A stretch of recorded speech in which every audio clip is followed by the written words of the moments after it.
जय निषाद राज। आप लोगों ने समय दिया उसके लिए बहुत बहुत धन्यवाद, हृदय से आभारी है। क्योंकि सबसे बड़ी देन ही वो है कि हमारे शब्दों को कोई सुन रहा है। ये आजकल कोई किसी की सुनता नहीं, आप जानते हो। तो समाज में समस्याएं बहुत हैं और जहाँ तक मैं जानता हूँ कि मैं सब समस्याओं को कभी ख़त्म नहीं कर सकता, इतना ही मैं जानता हूँ। लेकिन प्रयास कर सकता हूँ, वो कर रहा हूँ मैं, बाकी सब लोग कर रहे हैं। अब एक दो बातें रख रहा हूँ अपने आप लोगों के बीच में कि मेरा काम है समझाना। मैं आपको सुबह से शाम तक बैठ के समझाऊंगा कि भाई मेरे ये काम मत करो, ये अनुचित है, ये गलत है, ये आपके हित में नहीं है, आपके परिवार के हित में नहीं है, तो आप मान जाओगे क्योंकि मैं बहुत तरीके से समझाऊंगा आपको। लेकिन शाम को कोई ब्राह्मण आके आपके पास बैठ जाएगा और तुम्हारे कान में ऐसा मंत्र फूंक के जाएगा, मेरी दिन भर की पढ़ाई सारी चौपट हो जाएगी और तुम उसकी बात मान जाओगे। अब जैसे हनुमंत भैया ने कही हमसे, उन्होंने कुरीतियों के बारे में, उनके लिए दो लाइन कह रहा हूँ। जैसे किसी घर में गमी हो गई, हम लोग आए समझाने के लिए, साहब गमी है, आप लोग तेरह भी मत करना, गलत है, और आप इसका पालन करो। आप करोगे तो दूसरे लोग भी करेंगे। लेकिन जैसे ही मैं वहाँ से उठ के चला जाऊँगा, दूसरा गांव का बंदा आके बैठ जाएगा और कहेगा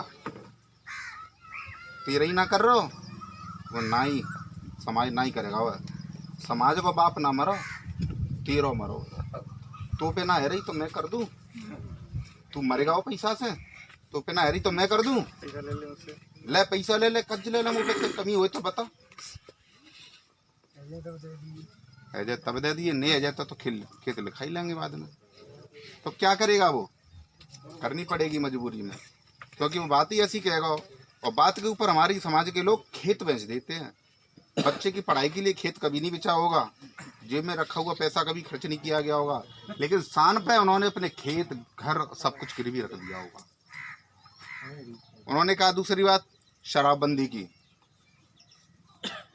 ठीक है, सबसे बड़ी समस्या है हमारे समाज की शराबबंदी, क्योंकि मोस्टली लोग पीते हैं। अब मैं भी जानता हूँ मेरे कहने से कोई बंद नहीं कर देगा, ना लोग एकदम ख़त्म कर देंगे। जैसा कि उन्होंने कहा था कि ये समस्या, कोई भी बीमारी हो जाती है तो ऐसा कोई डॉक्टर नहीं बनाया छुआ लगाती है इसको सही कर दे, कोई डॉक्टर नहीं बनाया कि कोई बीमारी को छुआ लगाए और सही हो जाए, उसको भी समय लगता है।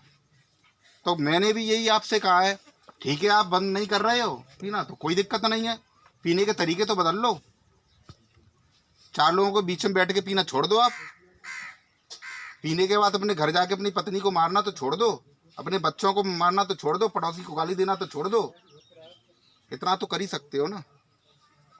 और तुम पी के धुत आओगे न, सब्जी लेके आओगे घर पे तो बीवी से अनबन, बच्चों की पढ़ाई नहीं हो पा रही तो बच्चों से अनबन, पड़ोसी को गाली दोगे तो पड़ोसी से अनबन, फिर तुम नेक देर में खेत बेच दोगे और वो एक नेक दिन काका कर दोगे तुम, बार टाइम पे तो बादशाह आ जाओगे। सुबह जब उतर जाएगी तब तुम पता चलेगा हमारा तो सब कुछ खो चुका है। लिखाई होता तो मैं नहीं कह रहा हूँ आपसे कि आप शराब पीना छोड़ दो, पीने के तरीके बदल लो बस। आप अपनी पत्नी से कह दो सलाद लेके आ, यहाँ पे काट मेरे लिए बना, मैं पीऊंगा, बाहर नहीं जाऊंगा। लेकिन मैं कौन सा गलत है, आज इतना करोगे तो कल कुछ और भी करोगे, इतना तो करना सीख लो। अब तुम करना ही नहीं चाहते हो, छोड़ना ही नहीं चाहते हो, तो हम लोग बेशक समझाते रहे, क्या फर्क पड़ रहा है, चिकने घड़े पे पानी डालते रहो, वो क्या ठहरेगा, कभी नहीं ठहरेगा। परिवर्तन तो आप में स्वयं करना है। हम लोग प्राचीन काल से चले आ रहे हैं देखते हुए कि ईश्वर नहीं आ रहा है करने के लिए, तुम्हें ही करना है परिवर्तन। तीसरी बात और लास्ट बात, जितने भी थाने चल रहे हैं बरादरी से ही चल रहे हैं, कम से कम इतना तो कर लो, अपने गांव में अपने आपस के समाज के लोगों से झगड़ा मत करो, और झगड़ा हो जाए तो यही निपटारा कर लो, यानी कि थाना रहित गांव तो बना लो अपना। हमें थाने जाने की जरूरत नहीं पड़े। लड़ाई हो गई है, जरा जरा सी बातों पे लड़ाई हो जाती है, तूने मेरी जगह में पानी क्यों फेंक दिया, तूने मेरे उसमें कंडे क्यों थाप लिए, इन छोटी छोटी बातों को लेकर तुमने देखा हो मार पिटाई हो जाती है, मर्डर भी हो जाते हैं। तो जब तुम्हारे गांव में ऐसे ऐसे बुजुर्ग बैठे हुए हैं, बूढ़े बड़े बैठे हैं, उन लोगों से न्याय करवा लिया करो, आपस में सुलहनामा कर लिया करो। जरूर तो रही 100 नंबर पे ही कॉल करोगे आप, वही सब कुछ करेगी। अगर 100 नंबर ही तुम्हारे लिए सब कुछ है तो अपने बच्चों की शादी में, अपनी बच्चियों की शादी में, अपने बर्थडे में 100 नंबर कोई बुलाया करो। हम लोगों को क्यों बुलाते हो? वही सब कुछ है, वही सब कुछ करती है तुम्हारे लिए। तो हम कौन है फिर? जरा सा झगड़ा हुआ नहीं कि 100 नंबर लगा दिया, आ गई, तुमसे भी लेंगे उनसे भी लेंगे, बात खत्म। फिर क्या? फिर तो अपने घर में जो भी प्रोग्राम हुआ करे उन्हें बुला लिया करो। बाप फतेहाबाद, जैतपुर, आगरा तक की हम लोगों को मत बुलाया करो।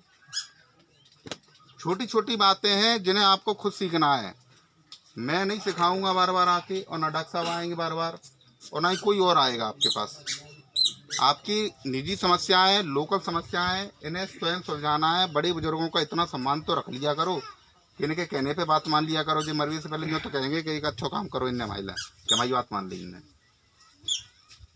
बस बाकी का ये है कि ज्ञान तो सब बांटते हैं, मैं भी बांट रहा हूँ, लेकिन मानना और पालन करना बहुत बड़ी चीज़ है।